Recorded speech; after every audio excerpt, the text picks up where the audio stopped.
एक उबला हुआ अंडा कितने का है? गाड़ी रोककर खातून ने बूढ़े गरीब से पूछा। 15 रुपए का है बेटी एक अंडा। बुजुर्ग ने सर्दी से ठिठुरती आवाज में जवाब दिया। 50 रुपए के 4 देते हो तो बोलो, खातून बोली। ले लो बेटी, बुजुर्ग ने ये सोचकर कहा कि कोई गाहक तो मिला।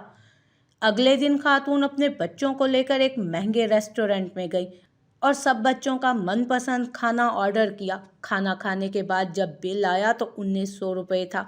उन्होंने पर्स से 2000 रुपये निकाले और ये कहकर चले गई, कीप द चेंज। तो गोया इस खातून ने अपनी फतह इस बात में समझी कि जिस बूढ़े अंडे बेचने वाले को ज़्यादा पैसे देने चाहिए थे उसका तो हक मार लिया, और जो पहले ही बड़े नामों के रेस्टोरेंट्स बनाकर आवाम को लूट रहे हैं उनको 100 रुपये ज़्यादा दे दिए। कभी इन गरीबों से ये सोचकर ख़रीदारी कर लिया करें कि शायद हम किसी की मदद का सबब बन जाएं। सोचिएगा ज़रूर।